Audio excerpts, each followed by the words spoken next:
আসসালামু আলাইকুম। আপনাদের সাথে আছে আমি জুবায়ের হাসান। ইরানের হামলায় একের পর এক যুদ্ধ বিমান হারাচ্ছে মার্কিন যুক্তরাষ্ট্র এবং গত ২৪ ঘন্টায় সে মার্কিন যুক্তরাষ্ট্র ২ টি বিমান তারা হারিয়েছে বা ইরানের হামলায় তাদের ২ টি যুদ্ধ বিমান ভূপাতিত হয়েছে।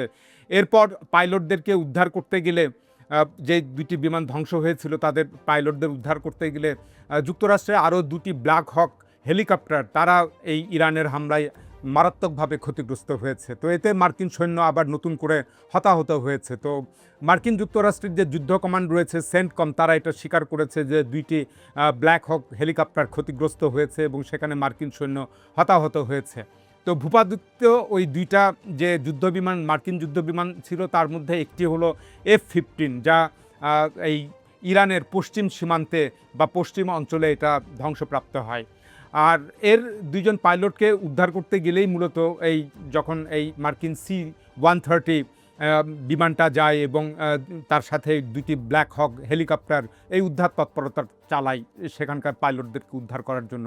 তো ইরান বলছে যে তারা মানে ওই মার্কিন যুক্তরাষ্ট্রের উদ্ধারকারী দল পাইলটদের ২ জন পাইলটকে উদ্ধার করতে পারেনি এবং তাদের বিমান এবং হেলিকপ্টারগুলো পালিয়ে যায় এবং ইরান পাইলটদেরকে ধরিয়ে দেওয়ার জন্য ইরানের জনগণের প্রতি আহ্বান জানিয়েছে এবং পুরস্কার ঘোষণা করেছে। আর ওদিকে যুক্তরাষ্ট্র বলছে যে ২ জন পাইলটের মধ্যে ১ জন পাইলটকে উদ্ধার করা হয়েছে। তো কোথাও কোথাও যুক্তরাষ্ট্রের পক্ষ থেকে এরকমও দাবি করা হচ্ছে যে ওই ২ জন পাইলটকেই মানে পাইলটদের ২ জনকেই উদ্ধার করা হয়েছে। তবে এর পক্ষে তেমন কোনো প্রমাণ হাজির করেনি কেউই এখনও পর্যন্ত প্রমাণ হাজির করতে পারেনি। ওদিকে ইরানও যে ২ জন পাইলটকে গ্রেপ্তার করেছে বা আটক করেছে সেটারও তারা কোনো প্রমাণ হাজির করেনি। তো ওইদিকে এই ঘটনার পরপরই পারস্য উপসাগরের হরমুজ প্রণালীর কাছাকাছি অঞ্চলে একটা মার্কিন A-10 যুদ্ধবিমান এটা অত্যন্ত আধুনিক যুদ্ধবিমান এটা ভূপাতিত হয় এবং এটা সাগরেই আছড়ে পড়ে পারস্য উপসাগরে এবং পাইলট সেখানে নিখোঁজ হয় এবং সম্ভবত তিনি মৃত্যুবরণ করেছেন। এভাবে মার্কিন বাহিনীর ২টি বিমান এবং ২টি হেলিকপ্টার ২৪ ঘন্টার মধ্যেই যে আক্রান্ত হলো তাতে মার্কিন বিমান শক্তি এখন নতুন করে ইরানের হামলার চ্যালেঞ্জের মুখে পড়েছে এবং মার্কিন বিমান শক্তির শ্রেষ্ঠত্ব নিয়ে প্রশ্ন দেখা দিয়েছে। অথচ এর মাত্র একদিন আগেই মার্কিন প্রেসিডেন্ট ডোনাল্ড ট্রাম্প ১লা এপ্রিল তিনি যে জাতির উদ্দেশ্যে ভাষণ দিয়েছিলেন সেখানে তিনি দাবি করেছিলেন যে ইরানের এই সকল রাডার ব্যবস্থা শতভাগ ধ্বংস করে দেওয়া হয়েছে। কিন্তু এখন দেখা যাচ্ছে যে সেটা ডোনাল্ড ট্রাম্পের স্টেটমেন্টটা সত্য নয়। তো চলমান এই যুদ্ধে মার্কিন বিমান ধ্বংসের ঘটনা এটাই প্রথম না। আমরা প্রথমে দেখতে পেয়েছিলাম যে যুদ্ধ শুরুর পরপরই কুয়েতের আকাশে কয়েকটি F-15 যুদ্ধ বিমান ধ্বংসপ্রাপ্ত হয়েছিল এবং সেখানে সেন্টকম অবশ্য স্বীকার করেছিল যে ৩টি F-15 যুদ্ধ বিমান ধ্বংস হয়েছে এবং বলেছিল যে এটা ফ্রেন্ডলি ফায়ারে হয়েছে। এরপর আমরা ইরাকের আকাশে ২টি রিফুয়েলিং জেট বিমান যেটা যুক্তরাষ্ট্রের সেগুলো ২টি ধ্বংসপ্রাপ্ত হয়। আবার এরপর আমরা দেখতে পেলাম যে সৌদি আরবের প্রিন্স সুলতান যে এয়ারবেস রয়েছে সেখানে অবস্থিত মার্কিন একটি খুবই উচ্চ মূল্যের এবং অত্যন্ত দামি অ্যাওয়াক্স যুদ্ধবিমান এটা অত্যাধুনিক যুদ্ধবিমান নজরদারি এবং গোয়েন্দা তথ্য সরবরাহের ক্ষেত্রে ব্যবহার করা হয় এটাও ধ্বংসপ্রাপ্ত হয় এবং এছাড়া ওই বিমান ঘাঁটিতে যেটা প্রিন্স সুলতান বিমান ঘাঁটিতে কয়েকটি মার্কিন রিফুয়েলিং জেট ধ্বংসপ্রাপ্ত হয়। তো এছাড়া ইরানের আকাশে আমরা দেখতে পেয়েছিলাম যে একটি F-35 যুদ্ধ বিমান এটা আঘাতপ্রাপ্ত হয়েছে যেটা সেন্টকম স্বীকার করে এবং মধ্যপ্রাচ্যের কোনো একটা দেশে দ্রুত সেটা জরুরি অবতরণ করে পাইলট নিরাপদে ফিরে আসে। আবার একটি F-16 যুদ্ধবিমান, একটি F-18 যুদ্ধবিমান, একটি F-22 যুদ্ধবিমান এগুলো সবই মার্কিন যুদ্ধবিমান আক্রান্ত হওয়ার খবর পাওয়া গিয়েছিল। তো অর্থাৎ মার্কিন যুক্তরাষ্ট্রের এই যে F সিরিজ বহরের যে যুদ্ধবিমানগুলো রয়েছে তার সব কয়টিই ইরানের হামলায় আক্রান্ত হয়েছে। তো সেন্টকম F-35 এর আঘাতের কথা স্বীকার করেছে যেটা একটু আগেই বললাম এবং মধ্যপ্রাচ্যের দেশে সেটি জরুরি অবতরণের কথা বলা হয়েছিল। তো গতকাল F-15 এই যুদ্ধবিমান ধ্বংস প্রসঙ্গে ইরান দাবি করছে যে এটা F-35 যুদ্ধবিমান তারা ধ্বংস করেছে, কিন্তু যুক্তরাষ্ট্র বলছে যে F-15 যুদ্ধবিমান ধ্বংস করা হয়েছে। তো বস্তুত F-35 যুদ্ধবিমান হলো বিশ্বের সবচেয়ে অত্যাধুনিক যুদ্ধবিমান এবং এখনও পর্যন্ত এই প্রায় ২ দশক হলো F-35 যুদ্ধবিমানকে কেউ যুদ্ধক্ষেত্রে ধ্বংস করতে পারেনি। তো এই কারণেই যুক্তরাষ্ট্র এই গর্বটা ধরে রাখতে চায় এবং সম্ভবত এই কারণেই যুক্তরাষ্ট্র হয়তো বলছে যে F-35 নয়, তাদের F-15 যুদ্ধবিমান ধ্বংস হয়েছে। তো এখানে উল্লেখ করবার বিষয় হলো যে F-15 যে যুদ্ধবিমানটা রয়েছে তার পাইলট থাকে 2 জন, অপরদিকে যে F-35 যুদ্ধবিমান রয়েছে সেখানে পাইলট থাকে 1 জন। তো যুক্তরাষ্ট্র 1 জন পাইলট তারা উদ্ধারের কথা বলছে, আর 1 জন নিখোঁজের কথা থাকার কথা বলছে, আরও 1 জন পাইলট নিখোঁজ রয়েছে। অন্যদিকে ইরান বলছে যে বা ইরান যেটা পেশ করেছে বিমানের যে সমস্ত ধ্বংসাবশেষের ছবি প্রকাশ করেছে তাতে দেখা যায় যে 1 জন পাইলটের তারা সিট দেখিয়েছে বা 1 জন পাইলটের সিট দেখানো হয়েছে। সুতরাং ভূপাতিত এই বিমানটি F-35ও হতে পারে এবং সেটা যদি হয় তাহলে একটা বিরাট ঘটনা ঘটে গেল এবং এটা মার্কিন যুক্তরাষ্ট্রের জন্য আরেকটি বিরাট বড় ধাক্কা। তো যাই হোক, তো এইসব মার্কিন যুদ্ধবিমান খোয়ানোর ফলে এই যুদ্ধের মোড়টা এখন ঘুরে যাবে এবং এভাবে একের পর এক যুদ্ধবিমান হারানোর ফলে যুদ্ধ বন্ধের যে দর কষাকষি চলবে আগামী দিনে সেটাতে ইরান এগিয়ে থাকবে। বিশেষ করে ইরানের হাতে যখন কোনো মার্কিন পাইলট বন্দী হবে তখন অনেক কিছুই ইরানের পক্ষে যাবে এবং ইরান একটা আপার হ্যান্ডে থাকবে। তো এদিকে চলমান যুদ্ধ নিয়ে মার্কিন সেনাবাহিনীতে একটা অস্থিরতা দেখা দিয়েছে, অসন্তোষ দেখা যাচ্ছে, যাকে এক প্রকার বিদ্রোহ বলা যেতে পারে। তো গতকাল মার্কিন যুদ্ধমন্ত্রী পিট হেগসেথ তিনি তার নির্দেশে মার্কিন সেনাপ্রধান তিনি পদত্যাগ করেছেন।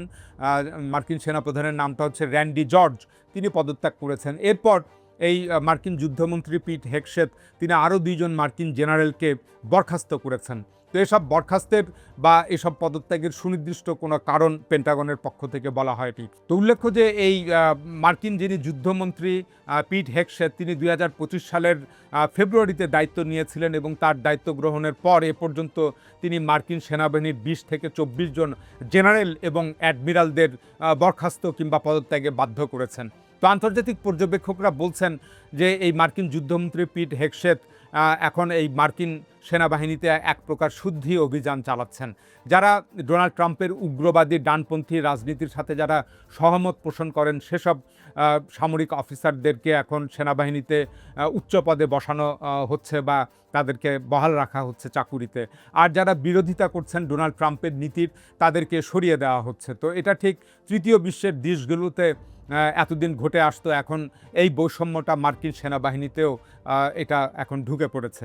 তো সম্প্রতি কয়েকজন নারী অফিসার এবং যারা কৃষ্ণাঙ্গ অফিসার রয়েছেন তাদেরও প্রমোশন আটকে দেওয়ার একটা অভিযোগ এসেছে এবং খবর পাওয়া যাচ্ছে। সুতরাং এই সকল সম্মিলিত বিরোধের কারণেই এই পিট হেগসেথ যিনি যুদ্ধমন্ত্রী এবং মার্কিন সেনাপ্রধান তাদের মধ্যে একটা বিরোধ চলছিল। এসব কারণের এই যতগুলো কারণ এখানে উল্লেখ করলাম সেগুলোর কারণে একটা বিরোধ চলছিল, তা থেকেই তাকে সরিয়ে দেওয়া হয়েছে বলে অনেকে মনে করছেন। তবে অনেক পর্যবেক্ষক আবার বলছেন যে চলমান যুদ্ধ নিয়েও মার্কিন যুদ্ধমন্ত্রী এবং এই মার্কিন সেনাপ্রধানের মধ্যে প্রচণ্ড মতবিরোধ দেখা দিয়েছিল এবং এই চলমান এই যুদ্ধ কৌশলটাকে মার্কিন সেনাপ্রধান তিনি সমর্থন করেননি এবং জেনারেল এই র্যান্ডি জর্জ তিনি মার্কিন বাহিনীর ক্ষয়ক্ষতি সম্পর্কে আগাম সতর্কবার্তা দিয়েছিলেন এই মার্কিন যুদ্ধমন্ত্রীকে। তো যাই হোক, এই যুদ্ধের ব্যর্থতার পাশাপাশি আমরা দেখতে পাচ্ছি কূটনৈতিকভাবেও যুক্তরাষ্ট্র ব্যর্থ হয়েছে। গতকাল হরমুজ প্রণালী খুলতে বাধ্য করার জন্য শক্তি প্রয়োগের মাধ্যমে একটা আন্তর্জাতিক সমর্থন আদায়ের চেষ্টা করা হয়েছিল, কিন্তু সেটা ব্যর্থ হয়ে যায়। তো বাহরাইনের উদ্যোগে কয়েকটি আরব রাষ্ট্র এ বিষয়ে জাতিসংঘের নিরাপত্তা পরিষদে একটা প্রস্তাব উত্থাপনের জন্য একটা খসড়া বা একটা ড্রাফট তৈরি করেছিল, কিন্তু এটা সেই ইউনাইটেড নেশন সিকিউরিটি কাউন্সিলে বা নিরাপত্তা পরিষদে জাতিসংঘের উত্থাপনের আগেই এই প্রস্তাবটা আটকে যায় এবং চীন, রাশিয়া এবং ফ্রান্স বিরোধিতা করে এই প্রস্তাবটা আটকে দেয়।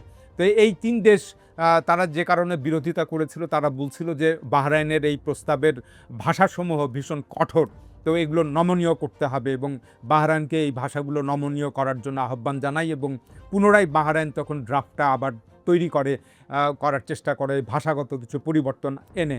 কিন্তু তারপরেও ওই যে বাহরাইন যে দ্বিতীয় দফার যে ড্রাফটটা করে সেটা এই 3 দেশের কে স্যাটিসফাই করতে পারেনি বা মনোপুত হয়নি। এ কারণে এই খসড়া প্রস্তাব আর জাতিসংঘের নিরাপত্তা পরিষদে উত্থাপিতই হতে পারেনি এবং ধারণা করা হচ্ছে যে এটা আবার বাহরাইন এবং আরব রাষ্ট্রগুলো আগামী সপ্তাহে পুনরায় এটার চেষ্টা করবে। তো এভাবে হরমুজ প্রণালী খুলতে ইরানকে বাধ্য করার বা ইরানের উপরে হামলা করার যে আন্তর্জাতিক বৈধতা দানের একটা প্রচেষ্টা হাতে নেওয়া হয়েছিল, সেটা রাশিয়া, চীন এবং ফ্রান্সের কল্যাণে এটা ব্যর্থ হয়ে যায় এবং ইরানের একটা কূটনৈতিক বিজয় অর্জিত হয়। তো অন্যদিকে প্রথম ইউরোপিয়ান দেশ হিসাবে আমরা দেখতে পাচ্ছি যে ফ্রান্সকে ইরান হরমুজ প্রণালী ব্যবহারের অনুমতি দিয়েছে এবং গতকাল ফ্রান্সের একটি তেলবাহী ট্যাঙ্কার তারা হরমুজ প্রণালী অতিক্রম করেছে এবং এর কিছুক্ষণ আগে ফিলিপাইন ইরানের সাথে একটা চুক্তি করে এবং জাপানও একটা চুক্তি করে এবং তাদেরও এই তেলবাহী জাহাজগুলো পরিবাহিত হয় হরমুজ প্রণালী দিয়ে। তো এখন যে বিষয়টা দেখা যাচ্ছে যে ইরান ওমানের সাথে একটা হরমুজ প্রণালী নিয়ে চুক্তি করতে চাইছে, যেহেতু ইরানের পূর্ব অংশ বা হরমুজ প্রণালীর পূর্ব পার্টটা, পশ্চিম পার্টটা হচ্ছে ওমানের উপকূল রয়েছে। তো এভাবে ইরান রয়েছে পূর্বের দিকে, ওদিকে ওমান রয়েছে পশ্চিম দিকে, এর মাঝখানে সংকীর্ণ হরমুজ প্রণালী এখন এই দুই দেশ ভাগাভাগি করে নিতে চাইছে। তো এখন দেখা যাক ইরান কীভাবে এই ওমান কীভাবে ইরানের এই প্রস্তাবে সাড়া দেয়। তো এদিকে 1 এপ্রিল জাতির উদ্দেশ্যে ডোনাল্ড ট্রাম্প যে ভাষণ দিয়েছিলেন, সেখানে তিনি বলেছিলেন যে বোমা মারতে মারতে ইরানকে প্রস্তর যুগে ফিরিয়ে দেওয়া হবে। তো বস্তুত এখন দেখা যাচ্ছে ডোনাল্ড ট্রাম্প তার এই একটা অপকৌশল বা একটা বর্বর এই ধরনের পরিকল্পনা বাস্তবায়নে তিনি উদ্যোগী হয়েছেন।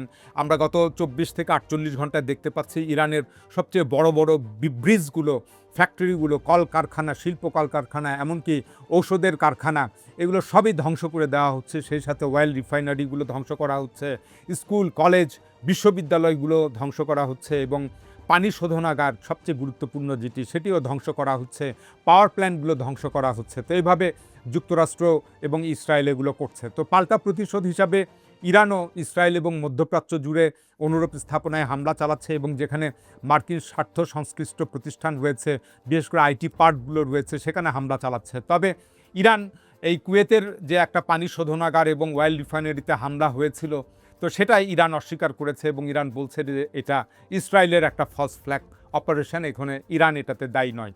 তো বস্তুত ইরান এই যুদ্ধে টিট ফর টাট বা ফায়ার ফর ফায়ার এই কৌশলটা হাতে নিয়েছে। তো ইরানের উপরে যা যা ক্ষতি করা হচ্ছে বা ইরানের যেসব স্থানে হামলা করা হচ্ছে, ইরানও ঠিক অনুরূপভাবে সেসব জায়গায় প্রতিশোধমূলক হামলা চালাচ্ছে। তো গতকাল ইরান ইসরায়েলের অভ্যন্তরে সবচেয়ে যে বড় হামলা করে সফলতা দেখিয়েছে, সেটা হচ্ছে যে ইসরায়েলের গোয়েন্দা সংস্থা মোসাদ এর সদর দপ্তরে ইরান ক্ষেপণাস্ত্র হামলা করে একেবারে গুঁড়িয়ে দিয়েছে। এখন এ পর্যন্তই। আল্লাহ হাফিজ।